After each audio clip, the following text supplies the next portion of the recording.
सुधांशु त्रिवेदी जी, अजय वर्मा जी, ये चार्जशीट से इतने घबरा क्यों गए हैं? ये चार्जशीट हो या इन्वेस्टिगेशन हो, 750 करोड़ की तो जब्त हो चुकी है प्रॉपर्टी भी। इन बातों से इन्हें तकलीफ क्यों हो रही है? 11 साल में अगर पहली बार कुछ चार्जशीट दाखिल हुई है तो ये भी वेंडेटा पॉलिटिक्स कैसे हो सकती है? देखिए, अजय वर्मा जी ने जो कहा, घबराने की बात यह है कि उन्होंने कहा इसमें पैसे का कोई ट्रांजैक्शन नहीं हुआ। बिल्कुल सही बात है। बगैर एक भी पैसा दिए हुए हजारों करोड़ की प्रॉपर्टी यंग इंडिया के पास आ गई। जिसे कहते हैं ना, माले मुफ्त दिले बेरहम, पूरा सब मुफ्त में अंदर हो गया।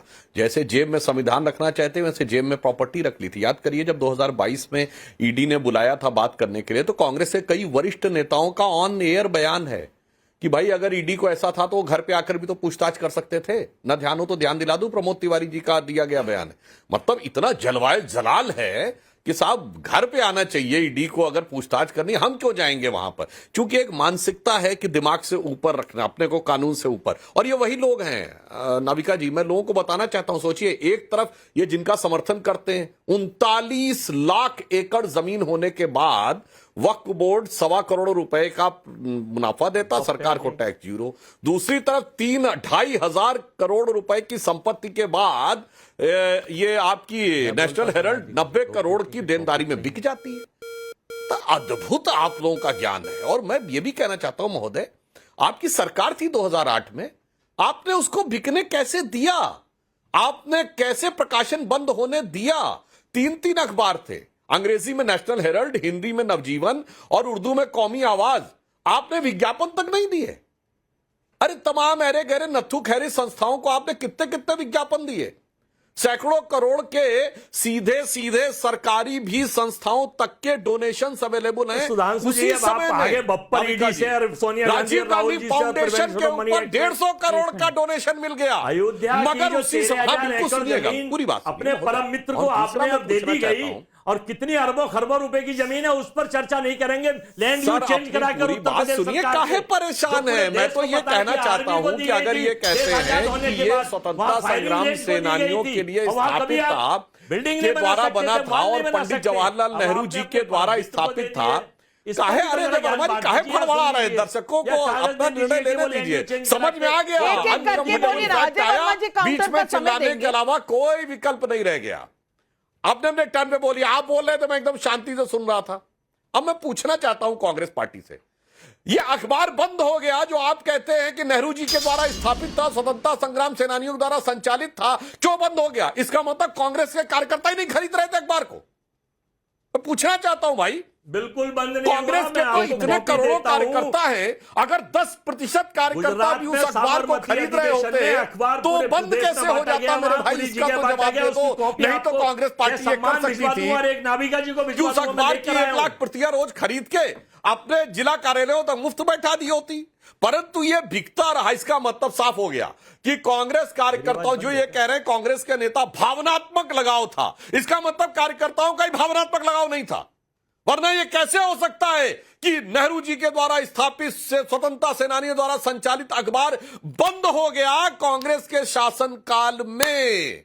मेरे भाई इसका जवाब दे दीजिए कि कैसे बंद हो गया कांग्रेस के जवाब दीजिए अजय वर्मा जी, जवाब दीजिए। मतलब ये साफ हो गया कि आपके कार्यकर्ता खुद ही नहीं उसको खरीदना चाह रहे थे, अन्यथा 1 सेकंड में कार्यकर्ता लग जाते तो कभी नहीं बंद होता। अरे भाई, या फिर नियत ही नहीं थी, नियत थी कि बंद होने देना है ताकि फिर सारी संपत्ति खुद अंदर कर लेना है। जब आवाज जा रही है, आपको हर चीज पर इतना शक क्यों होता है? मुझे समझ नहीं आती। चार्जशीट आती है तो आपको शक हो जाता है, आपको मैं काउंटर का समय दे रही हूं तो आपको शक हो जाता है कि आवाज ही नहीं जा रही। आवाज बुलंद है, नियत बुलंद रखिए। देखिए, हमारी नीति भी बुलंद है, नियत भी बुलंद है। हमारी इनकी तरह नहीं है। अभी अधिवेशन हमारा 8 और 9 तारीख में CWC की बैठक थी और AKICC डेलीगेशन की बैठक थी। पूरे गुजरात के अहमदाबाद में हमारा अखबार बता है। मैं 2 कॉपी लेके आया हूं, एक नाविका जी आपको भेज दूंगा और एक सुधांशु जी आपके एड्रेस पर, सांसद आवास पर आपको भेज दूंगा। आप देखना कि वो डिजिटल है या छपा है, बंद हुआ है या खुला है। पहला झूठ तो आपका ये एक्सपोज हुआ है। और दूसरा, इसमें कुछ नहीं निकलेगा, ये आपका टोटल पॉलिटिकल विंडेटा है। जैसे हिटलर की SS फोर्स काम करती थी, ऐसे ही आपकी भी एक सुपरस्टार फोर्स है जो लगी हुई है विभिन्न रूपों में। अब वो यही चाहती है कि डर डर की राजनीति से कांग्रेस के कार्यकर्ता मैं न क्या डरे, कहूं आपको न अजय अंग्रेजों वर्मा से जी, डरे, भारत न की आपसे कोर्ट डरेंगे। में, भारत की कोर्ट में मामला है, आपको हिटलर याद आ रहे हैं। पूरे देश के जो जर्नलिस्ट हैं इस पूरे मामले को लेकर सब बोर्ड हो चुके थे कि इस मामले में आदरणीय राहुल जी के खिलाफ, सोनिया जी के खिलाफ कुछ बनता नहीं था। लेकिन क्योंकि हमारे प्राइम मिनिस्टर को, गृह मंत्री जी को, जो मेन ऑर्केस्ट्रेटेड है इसके पीछे, उनको हर हफ्ते देश में एक नया हेडलाइन चाहिए।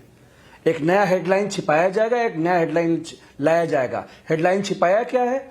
पाकिस्तान ऑक्युपाइड कश्मीर में पूरा यूएस का जो डिप्लोमेसी वहां पे बैठा हुआ है, उस पर जवाब न देना पड़े अंतर्राष्ट्रीय मामले में, तो एक हफ्ते में नया नमूना हमारे देश में सामने आ जाता है। सवाल यह है कि ईडी का जो इस देश में क्रेडिबिलिटी है, सीबीआई का तो खत्म ही हो चुका था। इस देश में सीबीआई को कौन मानता है? वो सारे लोग, अगर हमारे प्रफुल्ल पटेल साहब कह रहे थे देश के हमारे गृह मंत्री जी की, मैं प्रफुल्ल पटेल को बर्बाद कर दूंगा, उन्हें मैं खत्म कर दूंगा, भ्रष्टाचार खत्म कर दूंगा। क्या हुआ? आरएसएस में प्रफुल्ल जी समा गए, चंगासी, सब चंगासी, प्रफुल्ल जी चंगासी। तो ये राहुल जी को रास्ता रोकने का, इंडिया ब्लॉक के एलओपी का रास्ता कैसे रोका जाए, आपने गलत नंबर डायल कर दिया। आप आदरणीय राहुल जी को डरा लोगे, आप आदरणीय अखिलेश यादव जी को डरा लोगे, ये आपका गलतफहमी है। हर हफ्ते एक नया टाइम मैनेजमेंट, हेडलाइन मैनेजमेंट करके कैसे बदनाम किया जाए, इसके लीगल मामलों में कांग्रेस पे काम करेगी। लेकिन पूरे देश के लोगों की जो क्रेडिबिलिटी है, जिसमें ईडी का नाम है, आज सीबीआई की तरह से ईडी का जो पूरा इज्जत है वो कंप्रोमाइज हो चुका है। No one respect ED. अब सुधांशु त्रिवेदी जी, विडंबना बड़ी है, सवाल कुछ जवाब कुछ, क्या भटकाए बिना कोई सवाल का जवाब नहीं आ सकता? देखिए, मैं दोनों बातों का उत्तर देता हूं। पहले टेक्निकल इसमें बता दूं कि ये एक पीआईएल दाखिल हुई थी जब यूपीए की सरकार थी। 2012 में सुब्रमण्यम स्वामी ने शुरू किया और अक्टूबर 2013 में दिल्ली हाई कोर्ट के निर्देश पर यह केस रजिस्टर्ड हुआ। अमित जमाई जी और अजय वर्मा जी को ध्यान देना चाहिए, अक्टूबर 2013 यूपीए की सरकार में, तब तो मोदी सरकार का नामो निशान नहीं था। अब केस तब शुरू हुआ, कार्रवाई अब हो रही है, तो इनको लग रहा है कि साहब ये तो बड़ा वेंडेटा के साथ हो रहा है। और अमित जमाई जी तो शायद भूल गए जो वो बोल रहे हैं। मुलायम सिंह यादव जी का तो वीडियो अवेलेबल है। कांग्रेस तो बहुत खतरनाक पार्टी है, वो किसके बारे में था, उन्होंने, उनका वीडियो अवेलेबल है कि अगर अमर सिंह नहीं होते तो मैं जेल चला गया होता। तो ये कांग्रेस पार्टी के ही बारे में था। अच्छा, ये डिस्प्रोपोर्शनेट एसेट का केस किसके जमाने में हुआ था? मुलायम सिंह जी पे और मायावती जी पे। लालू प्रसाद यादव जी पे केस कब रजिस्टर हुआ? वो जेल कब गए? लालू प्रसाद यादव जी के 97 में दिए गए बयान है कि कांग्रेस पार्टी मुझे जेल में डालना चाहती थी। ऐसा नहीं है कि ये बातें हवा में। और मैं और फिर फैक्ट आपको बात बता दूं,